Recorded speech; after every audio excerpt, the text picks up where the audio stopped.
Hello everyone, welcome back in new blog video. আশা করি সকলে খুব ভালো আছেন, আমিও খুব ভালো আছি। Welcome back in new blog video. আজকে আবার একটি নতুন ব্লগ ভিডিও নিয়ে চলে আসছি আপনাদের সামনে। আজকে আপনাদের সাথে শেয়ার করব আরেকটি নতুন ব্লগ ভিডিও, যেটা হচ্ছে নোয়াখালীতে করা। আসলে নোয়াখালীর ভিডিওগুলো ছাড়বো করে তো ছাড়াই হচ্ছে না, তো আজকে ভাবলাম আপনাদের সাথে আবার একটি নোয়াখালী ভিডিও শেয়ার করে ফেলি, কারণ আমার এক্সামও অলমোস্ট কমপ্লিট। তো চলেন আজকের ভিডিওটাতে দেখা যাক কি আছে। অবশ্যই শেষ অবধি দেখবেন। নোয়াখালীতে আসার পরই এই প্রথম বের হইলাম আজকে। আর আজকে বের হওয়ার কারণ ছিল, আজকে আমরা যাব কিছু মন্দিরে আর কিছু ফল আর টাকা দিব। এটা প্রত্যেকবারই বাবা করে, আমাদের আশপাশে হাতে গোনা কয়েকটা মন্দির আছে, আর প্রত্যেকবার আসলেই বাবা হচ্ছে এই ফল আর কিছু টাকা দক্ষিণ হিসেবে দেয় মন্দিরগুলোতে। তো আজকে যাচ্ছি। তো আজকে আপনাদের সাথে ভিডিও আকারেও শেয়ার করতেছি। তো বের হইতে সন্ধ্যা হয়ে যায়, কারণ নোয়াখালীতে আসলেই বাবার অনেক কাজ পড়ে যায়। আর এই দেখেন মন্দিরটা এতটাই সুন্দর ছিল বলার বাহিরে, স্বচক্ষে দেখলে আপনারা বুঝতে পারতেন।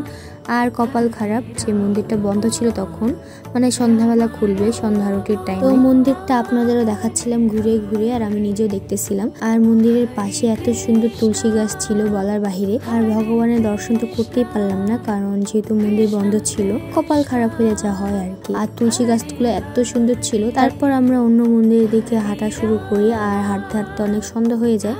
যেহেতু সন্ধ্যাবেলা বের হয়েছি, মানে রাত নেমে আসে এরকম। এই ব্লগটার আরো কিছু ক্লিপ ছিল, বাট সবগুলো ডিলিট হয়ে গেছে। কেমনে হয়েছে কিচ্ছু জানি না, মানে যখনকার ভিডিও যখন না ছাড়লে যা হয় আর কি। তো অনেক খারাপ লাগছে, ভাবছিলাম তো ভিডিওটা এডিটই করবো না। তো এটা হচ্ছে শীতলা গাছ, যেখানে শীতলা দেবীর পূজা করা হয়। আর শীতলা দেবীর পূজা কেন করা হয় যাতে আপনারা অবশ্যই জানেন। তো এই সাইডে দেখতে পাচ্ছেন, দুই সাইডে এত সুন্দর ধান ছিল বলার বাহিরে। ভোরবেলা বা রোদ যখন থাকে তখন ধানগুলো দেখাইলে অথবা বুঝতে পারতেন কতটা সুন্দর। আর ওই দেখেন চৈত্রী তো ওর একটা মাসির কোলে উঠেছিল। আর দুই সাইডে এত সুন্দর ধান দেখে আসলে মনটা ভরে গেছে। এত সুন্দর পাকা ধান ছিল। তো ওইটাই আপনাদের একটু দেখাচ্ছিলাম ভালো করে। আর আকাশের ওয়েদারটাও এত সুন্দর ছিল, মানে একদম বেগুনি হয়ে গেছিল, ওইটা আপনাদের দেখাচ্ছিলাম। আর যেদিন নোয়াখালী আসে ওই দিনে আমাদের বাড়ির মন্দিরেও বাবা সত্যনারায়ণের আসর দেয়। এটার ভিডিও করতে পারি নাই গাইস, কারণ নোয়াখালীতে এত কারেন্ট যায়, চার্জও করতে পারি নাই ফোন ভালো মতো, আর ওয়াইফাই তো চালাতেই পারি নাই। তো একটু প্রবলেমও হয়েছে, প্লাস অনেক সুন্দর মোমেন্টও কাটাইছে ওখানে গিয়ে পাকা আম মাখা খাইছি, আর অনেক কিছু করছি।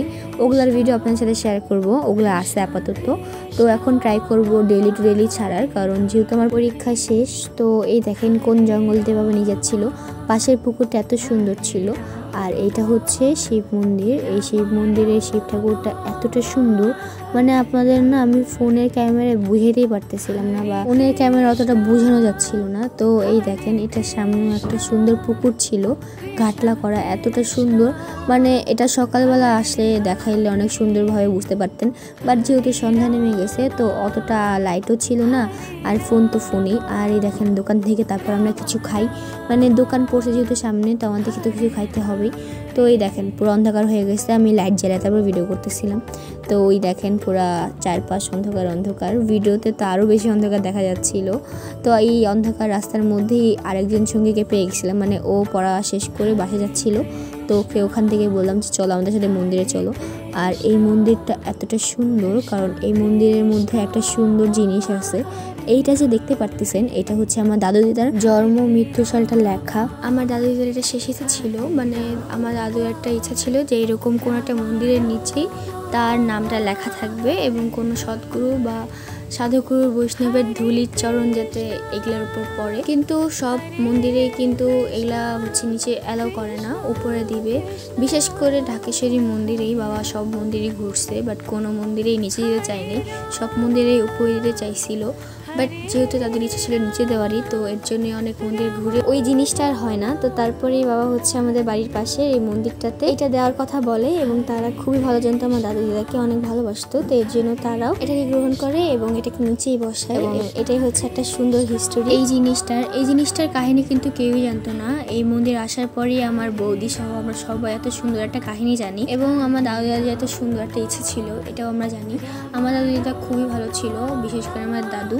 সে খুবই ভালো ছিল এবং সবাই তাকে খুবই ভালো জানতো। সে এতই একটা ভালো লোক ছিল যে কোনো জায়গায় গেলে তাকে আর ফিরে আসতে দিত না কেউই। আর সে ভগবানের প্রতি এতটাই ভালোবাসা ছিল তার, বলার বাহিরে। কিন্তু আমার হওয়ার পর আমি তাকে দেখতে পারি না, এটা আমার দুর্ভাগ্য। তো আজকে ভিডিও পর্যন্ত ভালোই থাকে, অবশ্যই লাইক শেয়ার কমেন্ট করে দিবেন এবং সাবস্ক্রাইব করতে পাশে থাকবেন। Bye bye.